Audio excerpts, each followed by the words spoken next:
संविधान को भी हर क्लास के पाठ्यक्रम में जोड़ना चाहिए ताकि सभी को संविधान की जानकारी हो। खबर है यूपी के वाराणसी की, जहां आज के ही दिन संविधान सभा के अध्यक्ष और निर्माता बाबा साहब का जन्म हुआ था। राष्ट्रीय समता पार्टी बसपा प्रदेश कार्यालय मुद्राहा वाराणसी पर बाबा साहब की 132वीं जयंती पर श्रद्धा सुमन अर्पित किया गया। वहीं इसके मुख्य अतिथि बसपा संयोजक शशि प्रताप सिंह ने कहा कि बाबा साहब के द्वारा निर्मित संविधान और सिस्टम से ही देश आगे बढ़ रहा है। इस संविधान को टीवी चैनलों पर और सभी पाठ्यक्रम में जोड़ना चाहिए, जिससे देशवासियों में संविधान की जानकारी रहे।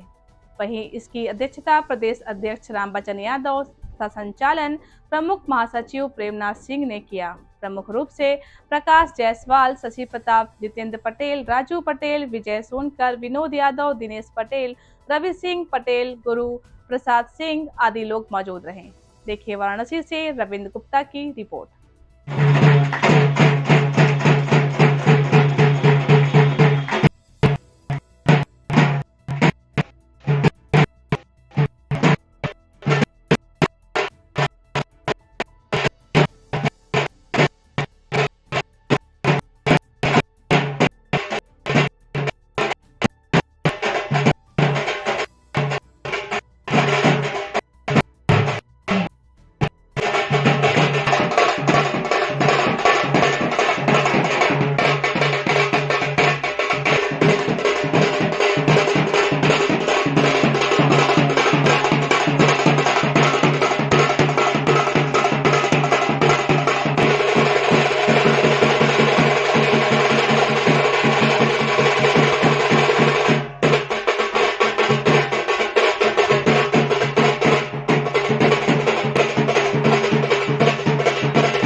में आ जाइए।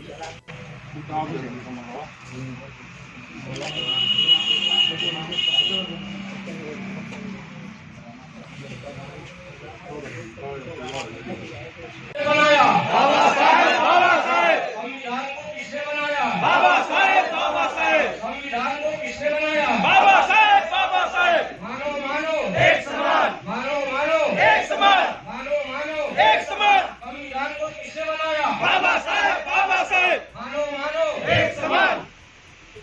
को किसने बनाया? बाबा साहेब, बाबा साहेब। संविधान को किसने बनाया? बाबा साहेब, बाबा साहेब। बाबा साहेब अमर रहे, अमर रहे, अमर रहे। बाबा साहेब अमर रहे, अमर रहे, अमर रहे। बाबा साहेब अमर रहे, अमर रहे, अमर रहे।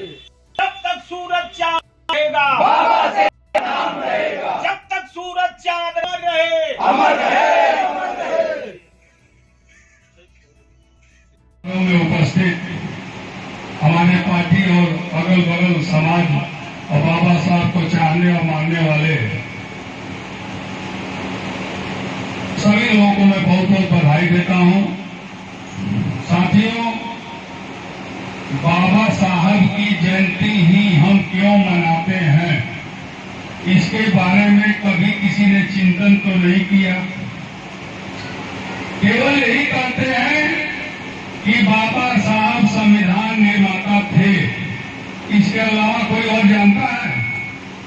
अभी मैं अपने भाइयों की बात सुना, सब लोगों ने बहुत अच्छे से अपनी बात को रखी, लेकिन केवल बाबा साहब की ही जयंती हम मनाते हैं। हम मनाते हैं तो क्यों मनाते हैं, और बाबा साहब को जानते हैं तो क्यों जानते हैं? विषय यह है, आज पूरा देश लोकसभा, विधानसभा, सामाजिक कार्यकर्ता, राजनीतिक कार्यकर्ता, स्कूलों कॉलेजों में, हॉस्पिटलों में, हर जगह बाबा साहब की जयंती मनाई जा रही है। बाबा साहब कोई खास व्यक्ति नहीं थे। अब चर्चा होती है कि बाबा साहब के जमाने में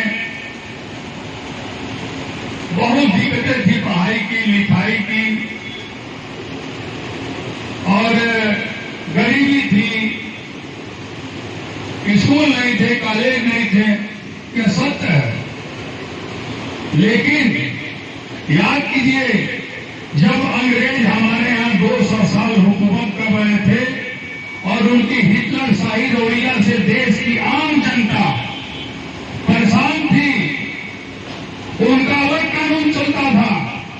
वो समझाते नहीं थे, थोड़ा ज्यादा बरसाते थे हम भारतीयों पर, और उनका अत्याचार इतना बढ़ता जा रहा था, इतना बढ़ता जा रहा था कि भारत जो सोने की चिड़िया कही जाती थी, वो मिट्टी की चिड़िया की ओर तब्दील हो रही थी। अब अंग्रेजों को देश से बाहर निकालना था, तो अंग्रेजों से देश से बाहर निकालने के लिए हिम्मत कैसे जुटाए लोग, क्योंकि सभी लोग अंग्रेजों के गुलाम थे। और उस समय के कुछ राजा महाराजा थे, अपनी प्रजा को पकाने के लिए अपने को गुलाम गिरवी रख दिए थे। वहां अंग्रेजों से लड़े कौन? उनकी शासन, उनका थाना, उनका पुलिस, उन्हीं की सारी व्यवस्था थी। तब जाकर क्विट इंडिया का नारा हुआ, और क्विट इंडिया का नारा सबसे पहले किसने दिया? मैं ये बात इसलिए बताना चाहता हूं, और अपनी बात को इसलिए मैं आप लोगों के बीच में रखना चाहता हूं कि राष्ट्रीय समता पार्टी राष्ट्रपा नेप का एक जबरदस्त मिशन है शिक्षा। और शिक्षा ही एक ऐसी चीज है जो बाबा साहब जैसे व्यक्ति को दोबारा पैदा कर सकती है, और मेरे जैसा व्यक्ति को दोबारा पैदा कर सकती है। और शिक्षा की बात मैं यहाँ कर रहा हूँ। क्या जानकारी सबको होना चाहिए, एक छोटे बच्चे से लेकर एक बुजुर्ग को भी जानकारी होनी चाहिए, क्योंकि अपने देश में 75 साल की आजादी में सारी पढ़ाई गई, लेकिन संविधान की पढ़ाई नहीं पढ़ाई गई। यह राष्ट्रीय समता पार्टी इस बार आज मांग करती है कि अब सभी पाठ्यक्रमों में संविधान को भी लागू किया जाए, ताकि सभी बच्चे और सभी लोग संविधान की भाषा भी पढ़े और संविधान को जाने। बाबा भीमराव अम्बेडकर जी की जयंती मनाई जा रही है प्रदेश कार्यालय में। बाबा भीमराव अम्बेडकर की कहानी तो बहुत लंबी है, हम आपको क्या सुनाएं। बाबा भीमराव अम्बेडकर, जैसा कि अभी हमारे संगठन मंत्री जी ने बताया कि उस स्थिति में पढ़ाई किए, शिक्षा ग्रहण किए हैं जब शिक्षा ग्रहण करना बड़ा कठिन होता है। ये बिल्कुल सत्य बात है, और उस ऊंचाई पे कहें कि आज इनका नाम अमर है। संविधान के रचयिता बाबा भीमराव अम्बेडकर जी की जयंती मना रहे हैं, क्या संदेश है? देखिए, आज बाबा साहब का 132वीं जयंती पूरे देश में धूमधाम से मन रहा है, और राष्ट्रीय समता पार्टी राष्ट्रपा नेप जो है प्रदेश कार्यालय पर प्रदेश अध्यक्ष रामबच्चन यादव जी के नेतृत्व में हम लोग भी बाबा साहब की जयंती को बड़े धूमधाम, मन और लगन से मना रहे हैं। आज के दिन मैं यही कहना चाहता हूं कि याद कीजिए वो दिन जब देश के कई लाख लोगों को आज़ादी के बाद जुटाकर जब अंग्रेज यहाँ से जा रहे थे, तो अंग्रेजों के द्वारा जो देश में संविधान था वो हिटलर शाही की संविधान था। अब उस संविधान से निजात पाने के लिए लाखों लोगों को देश भर से जुटाया गया, और देश भर से जुटाने के बाद सबसे पूछा गया कि यह संविधान कैसे बनेगा कि हमारा देश तरक्की की ओर बढ़ेगा और इस संविधान के तहत सब कुछ आएंगी। उस लाखों लोगों में मात्र 300 लोगों को ही नियुक्ति की गई जो संविधान को लिखेंगे, पढ़ेंगे, समझेंगे और देश के लोगों के हित में यह संविधान बनेगा। और 300 लोगों में एक आदमी को अध्यक्ष बनाया गया कि यही आदमी होंगे बाबा साहब, जो पूरी देख रेख में, इन्हीं के देख रेख में यह संविधान को पारित किया जाएगा और बनाया जाएगा। और कई लाख कानून बनाने के बाद इसकी स्क्रूटनी करते देश को चलाने भर का कानून बनाया गया और उस पर बाबा साहब ने पढ़कर और उस पर सिग्नेचर किया और संविधान को देश के सामने समर्पित किया। कि उस जमाने में आज से 75 साल पहले शिक्षा की क्या व्यवस्था रही होगी, और उस समय बाबा साहब जैसे आदमी इतने शिक्षित रहे और कानून के जानकार रहे, तब इन्होंने संविधान को बनाया जिस संविधान पे यह देश चल रहा है। तो मेरी पार्टी और मैं और मेरे पार्टी के सभी सदस्य इसी मिशन को लेकर चल रहे हैं कि शिक्षित रहोगे, शिक्षित बनोगे, तभी बाबा साहब की तरह आगे बढ़ सकते हो। अन्यथा अशिक्षित रहोगे तो तुमको कोई पूछने वाला नहीं मिलेगा। जयंती मनाना तो दूर की बात है। आज बाबा साहब की जयंती आज हम लोग जो मना रहे हैं, वो शिक्षा ही ऐसी चीज थी बाबा साहब के अंदर, जिसके वजह से बाबा साहब की जयंती मना रहे हैं। और बाबा साहब ने संविधान को अपने 299 लोगों के साथ मिलकर और संविधान को इस तरह से लिखवाया कि आज देश में रहने वाले 135 करोड़ जनता अपने आप को आज़ाद महसूस कर रही है और स्वेच्छा से सब बात अपनी रख रही है। तो इस कार्यक्रम के शुभ अवसर पर, बाबा साहब की जयंती के शुभ अवसर पर मैं कहना चाहता हूँ कि शिक्षा ही वो शेरनी का दूध है, जो इसको पिएगा और बाबा साहब की तरह शेर की तरह चिल्लाएगा, अन्यथा बिना शिक्षा के कोई काम नहीं होगा। मेरा नाम रवि सिंह पटेल है। मैं इस पार्टी में अभी नया जान रहा और मैं प्रदेश संगठन मंत्री के पद पे था। रवि जी, बात की जाए, आज संविधान निर्माता भारत रत्न प्राप्त डॉक्टर भीमराव अंबेडकर की 132वीं जयंती मनाई जा रही है। आज क्या किया आपकी पार्टी ने, क्या कहना चाहेंगे काशी जनता से?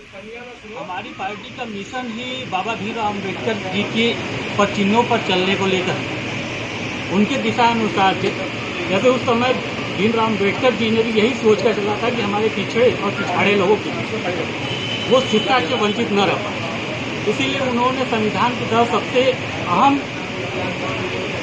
दबाव यही रहा उनका कि हमारी समुदाय को शिक्षा से कहीं से वंचित न रखा। आज उसी नीति पे हम लोग भी काम कर रहे हैं कि समाज में शिक्षित वर्ग जितना ज़्यादा हो सके हम लोग उस पर काम करेंगे और शिक्षा से जोड़ेंगे। इसकी जयंती मनाई जा रही है और पार्टी के कार्यकर्ताओं के लिए, पदाधिकारियों के लिए क्या संदेश है? आज जो जयंती मनाई जा रही है और सभी हमारे कार्यकर्तागण मौजूद, और मैं आप लोगों के बीच में ये वादा करता हूँ कि बाबा साहब के मौजूद रहेंगे और जैसा कि बाबा साहब का हमें उसी पे कार्य करती है, गरीबी पे, मजदूरी पे। कि आप लोग मना रहे हैं, क्या संदेश है आज काशी की जनता और आप अपनी पार्टी की पदाधिकारियों या कार्यकर्ताओं के लिए? आज बाबा साहेब भीमराव अंबेडकर की जयंती मनाई जा रही है। 132वीं जयंती मनाई जा रही है, जिसमें हमारे राष्ट्रीय समता पार्टी के प्रदेश कार्यालय पे हमारे पार्टी के पदाधिकारीगण प्लस गणमान्य लोग उपस्थित हुए हैं। हम लोग बाबा साहेब की जयंती बहुत धूमधाम से मना रहे हैं और बाबा साहेब की जो सिद्धांत है उस पर हम लोग चलने का प्रयास करेंगे। उनका कुछ सिद्धांत है, बाबा साहब ने कहा था लड़ने के लिए पढ़ना होगा, अब पढ़ने के लिए लड़ना होगा।